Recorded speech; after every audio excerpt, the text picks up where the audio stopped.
1 in 3 Catholic men that have been baptized have left the faith. Imagine you're in a battle and 1/3 of the soldiers go AWOL. There is a serious man crisis. We want to be a hero. We want to fight for someone, for somebody, for a cause. Authentic masculinity is living for excellence. Ideally, this is living virtue. I would define authentic masculinity 2 ways.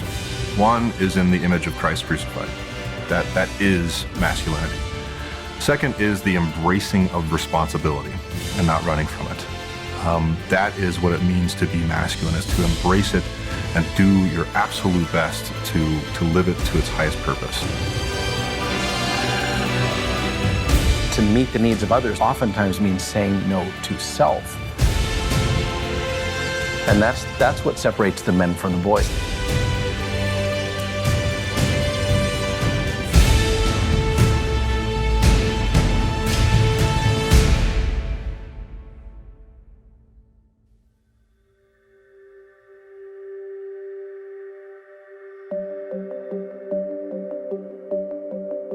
Boys think about themselves, and men think about others. Ephesians 5, it says, "Husbands, love your wives like Christ loved the church." Male spirituality is this call to lay down our lives for our bride. For married men, of course, that's for your wife and children. For priests, it's the same thing. I'm called to lay down my life for my bride, the church, and all of my spiritual children. I think when we don't believe in God, then all of a sudden, why live above our base self? Women aren't calling men to be better. So for millennia, the woman call you to be faithful. She would call you to be committed. She'd call you to be open to being a father and to being a good husband. And without that call, we're not being called to be better. We lack good men to follow. We live in a fatherless generation. Equality does not mean sameness. All those things, that search for equality is something very good, but not to the diminishment of the unique attributes of women.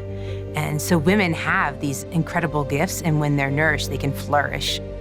This is something we have to understand as Catholic Christian men right now, is the disconnect that our culture is trying to make between the unity of our body and soul.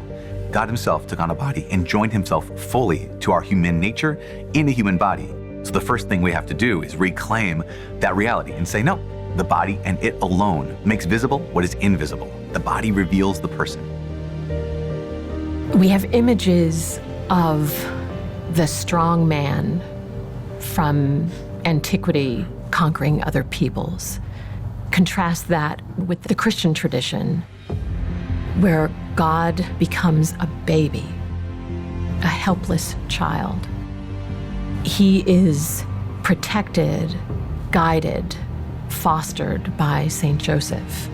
It's an integrated masculinity that finds its expression in care, in service, in defense, in loyalty, in guiding and protecting.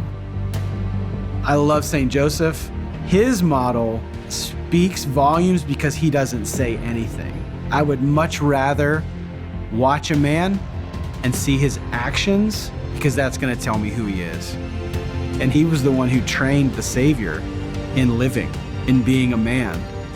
Christian masculinity is always going to take as its most basic point of reference the mystery of Jesus Christ, who gave himself unto death. He's making that gift as the perfect man, but he's also making that gift to the church. He's also showing us what it means to be father, husband, and he's showing us the kind of love that God has for us, a love that seeks communion, a love that seeks and serves the good of the other in a fruitful union.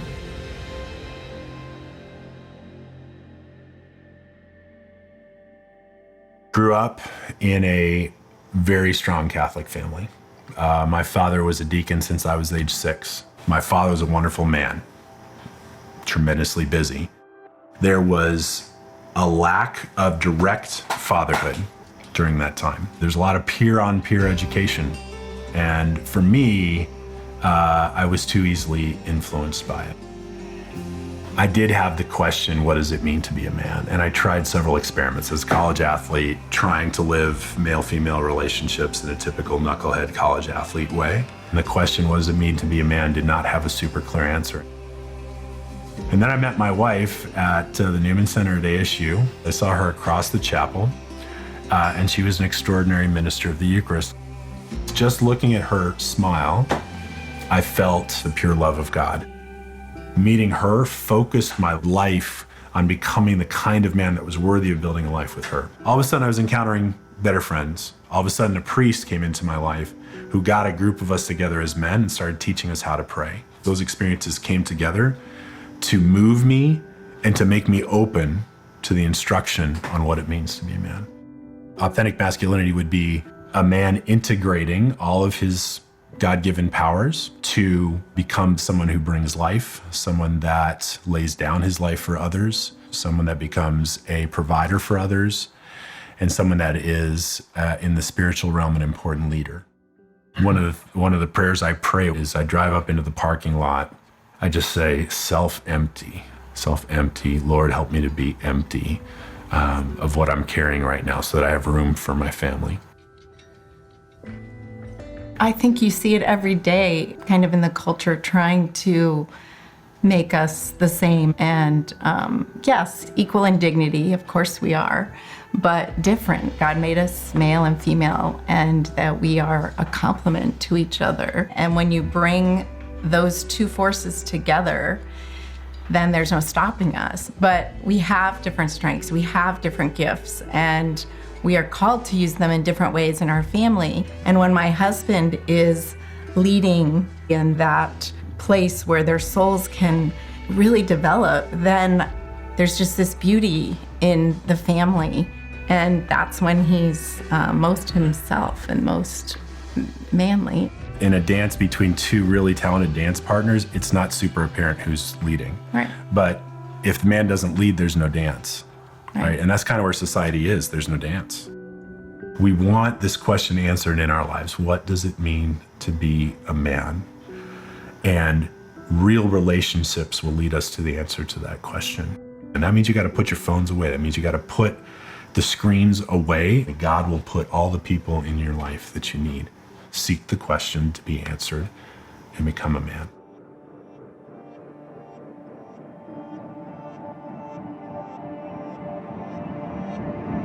The Christian faith has been watered down to make us think that love is allowing anyone to do whatever they want. We need to recognize that that's not what Jesus did. That's not what discipleship is about. We have to be willing to stand up, to bear responsibility, to proclaim truth, but to do it in love. And I think we take that and we think that Christianity is weak. But when we look what Jesus did, they strike him in the face. He stands up, confronts the man face to face, stares him in the eyes, and says, "Why did you hit me?"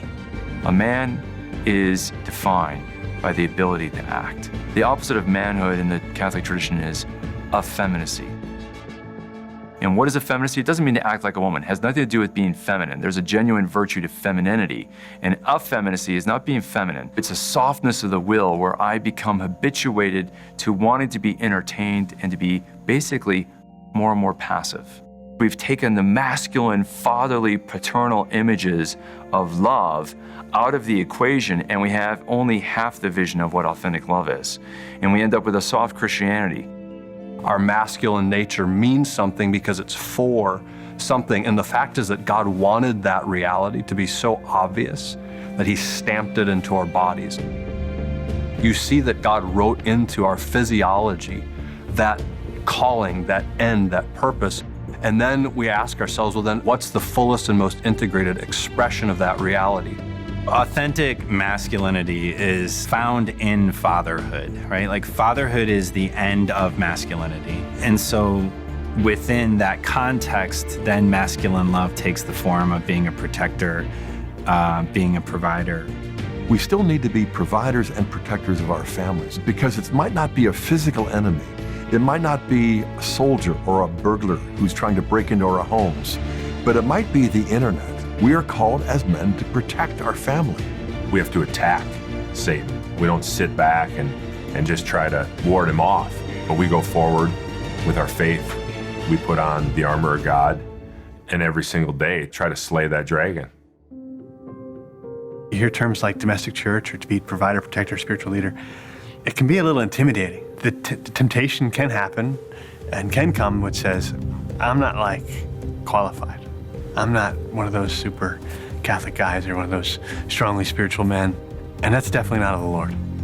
Every man is called to face that demon there, that intimidation demon or that lie head on. And to say, Lord, have you made me for mediocrity? Have you made me for nothing, no big deal? Or have you made me to bring greatness into the world? First thing I would say to a guy that thinks this is too big for him is it's not. Like, you're made for this. You are made for greatness. You're not God, and don't think of yourself as God, but you are made in His image. And you are made in the image of the Father in a particular way. So you are made for this fight. You are made for this battle.